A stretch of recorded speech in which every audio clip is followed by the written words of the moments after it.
This is my workbench at the moment, and as you can see, there's a lot going on here, and I'm not very happy about it. I need to get this in some sort of order. Since moving down from the attic, basically everything just seems to be here, there. It's all higgledy-piggledy, and because I've been building a lot, there's just stuff just everywhere, and I just want to get it into some sort of order, because it just doesn't bode well with me seeing it all like this. Even behind it, all of these paints here and up there is they're out the way. I can't, it's hard to reach over and collect them and see them. So I decided it's time to get this workbench and get it into some sort of really good order where I can just grab things and use it, because at the moment, as you can see, everything is just everywhere. I do have the toolbox up there, which is full of stuff, but it's just too far away. It means I've got to get off my chair, reach over there, grab it and come back. So the idea was to just create a new space here, and I think I found the way forwards.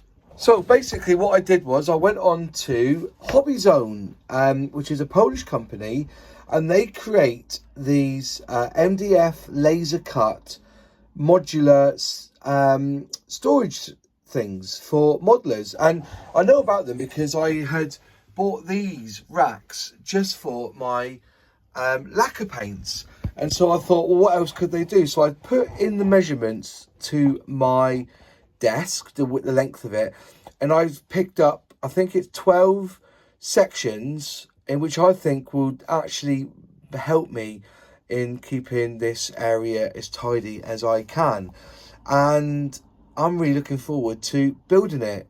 So what I'm gonna have to do now is clean away this bench. So box in hand, let's start putting it all away.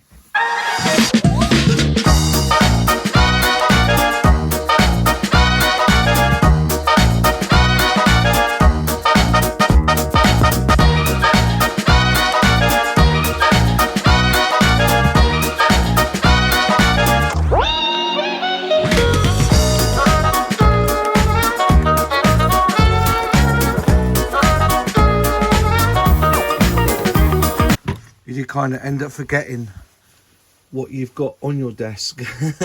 Now it's time to see what I bought from the Polish company Hobbyzone.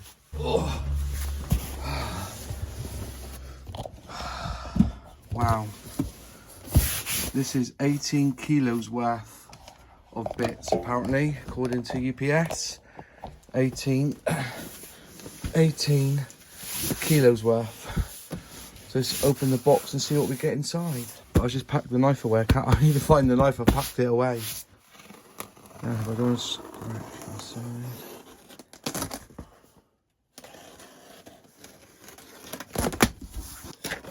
Oh. Wow, here you go. And there's the receipt for it. Thank you, Moz. Happy modelling. Altogether, it comes up in Polish, but it was about £200 odd, I think it was, with the tax and everything. Plus, I had to also £186 and 5p, but then I had to pay £60 to UPS because I had to pay income tax for it. So, is it income? No, VAT. Sorry, VAT or an import tax or something. So my advice is that the rule is £135. So next time you do this, don't spend more than 100 quid and just buy it in bits, not in one big bulk. That's the problem. So there you go. Wow, it's got a leaflet there with everything that they do, I guess. Organise it, magnetic connection, so it's magnetised as well, which is quite good. Yeah, marvellous. That's the universal corner module. That one is the drawer modules. That's the drawer modules. That's a corner bottom module as well.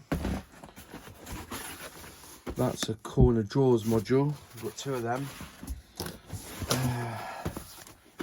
Drawer modules again. Oh, they sent me some brush stands, which look pretty cool. Thank you very much. That's a free gift. Thank you, Hobbyzone.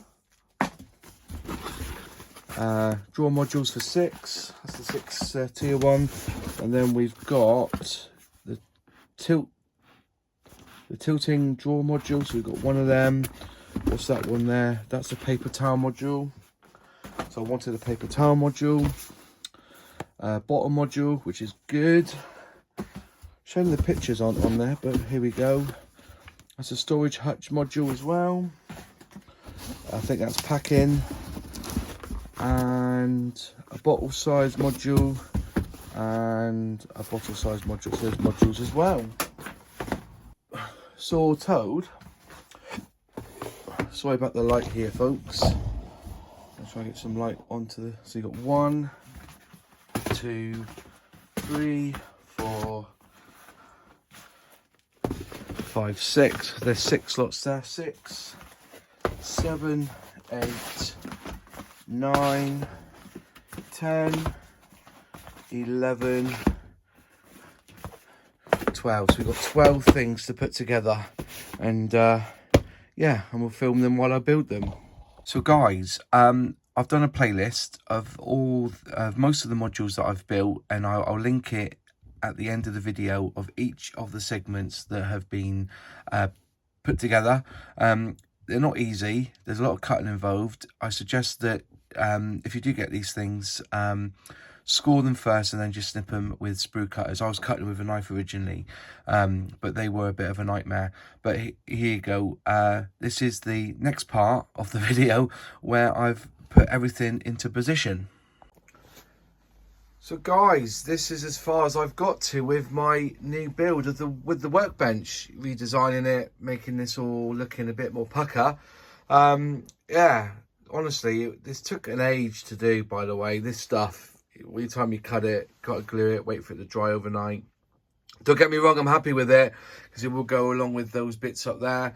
So now I've just got to fill up all these spaces now with all the equipment that I need. And then, but don't look over this side because this is just a horse den, really. It's awful.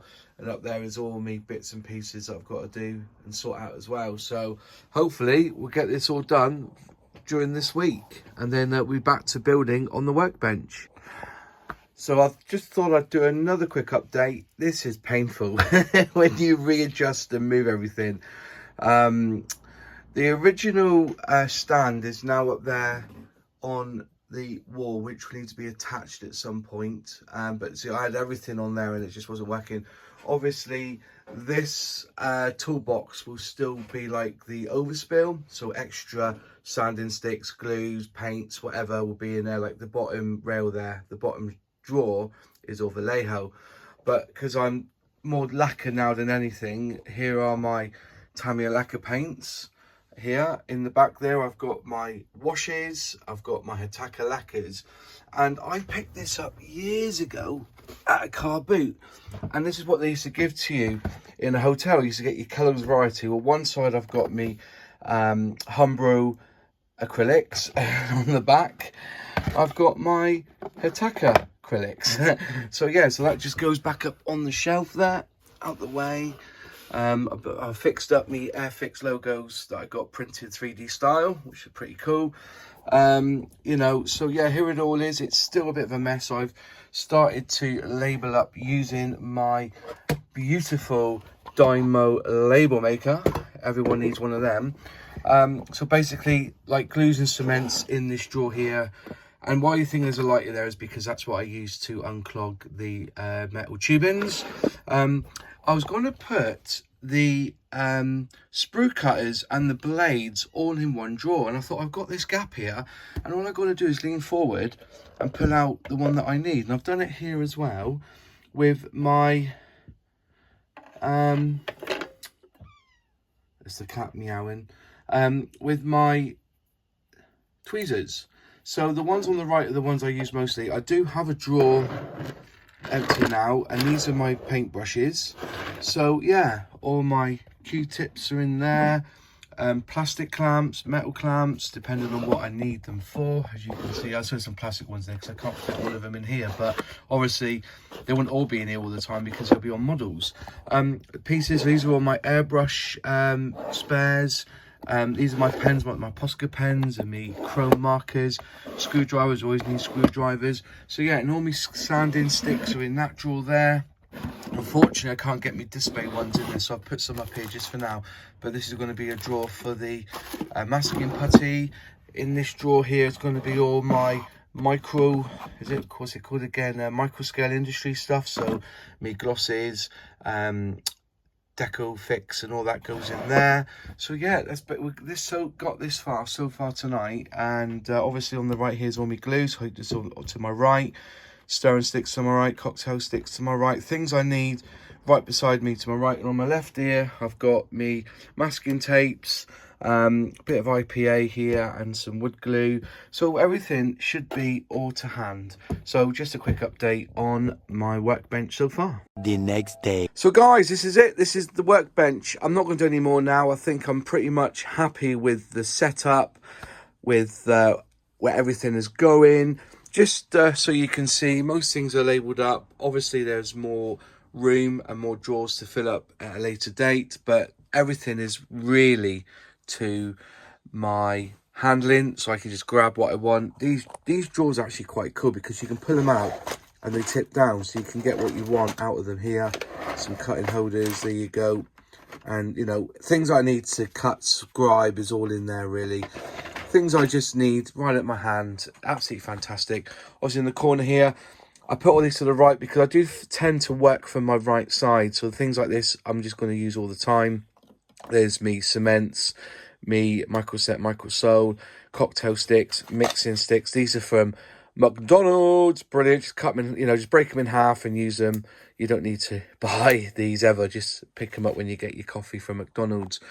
But yeah, pretty happy with everything here. Let's put it back up there. Draw up the shelving up the top. So there's plenty of room up there, and I've got my paints up there and some reference material. I've got loads of reference material that I'm going to put up there as well in these shelves. That's going to be all my reference material. Got my clock hanging on the wall. Thank you, Simon, for making that for me. I love that clock. I got these from an auction, so I'm being put like bigger bottles and things that don't necessarily need, but they're there just in case I need them. And my tape here is on the left, because I do tend to find I hold the model with my left hand, so I can just reach across with my right hand and pull off tape, because they're actually stuck in there with blue tack or white tack and IPA wood glue stuff that I would probably need. There's my microphone for when I do my live streams, because even though it's to the left of me, my voice kind of bellows out, you know, Devonian. So yeah, there's all the lacquers up here. They're just, but you know, things that I'm just going to grab on the go, things like that. I've got doubles of everything, by the way, because I'm that way inclined. So yeah, that's basically the workbench done to this far. Over the side, if I can get it to work, I'll have my Humbro 3D printer there. Hopefully I'm going to try and wire this up so I don't have to use the SD cards. I think it's better without using SD cards. That's the plan. Here is my spray booth. I need to get better lighting. All I've got is this. It's all, you know, made. I bought that extraction fan, and it's a really expensive one. I got it for about 50 quid on Facebook Marketplace, and I just get filters for it, or I make filters up. You can get the filters up quite easy. These are the stands, obviously. I get these from IKEA. These are perfect. They fit absolutely perfectly on your Tamiya stands, so you can keep it a bit more cleaner. This will always be here. This is all like the overspill. Things I don't necessarily use a lot, but I want them there, you know, to have them around.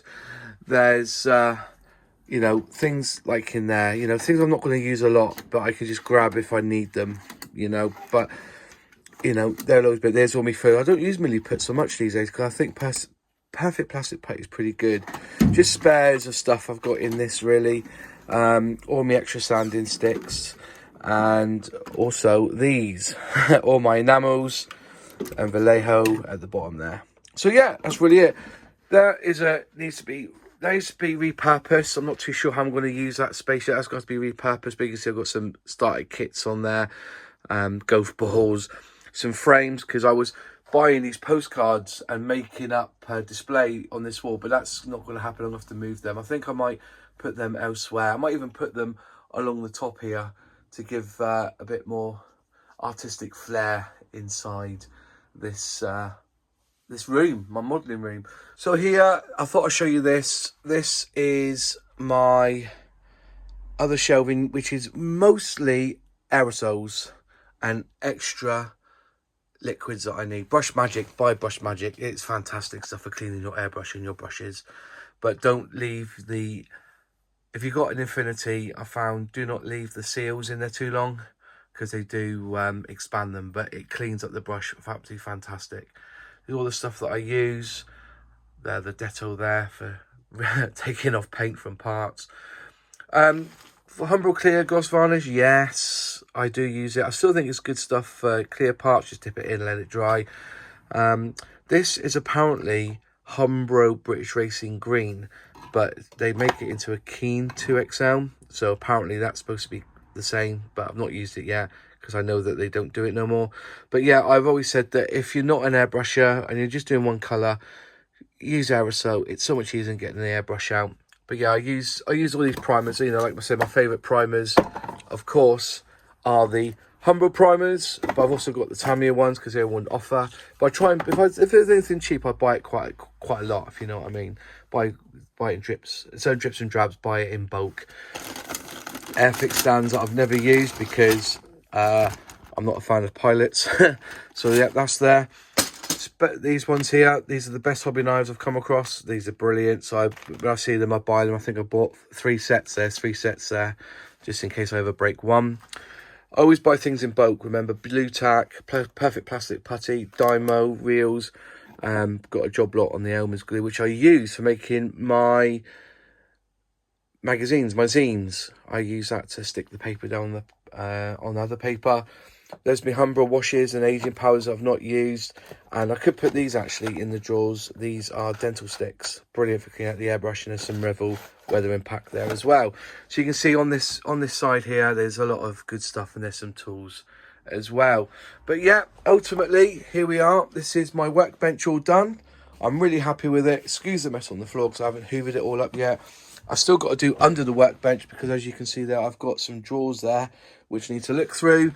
But yeah, I'm pretty much happy with how this is all turned out.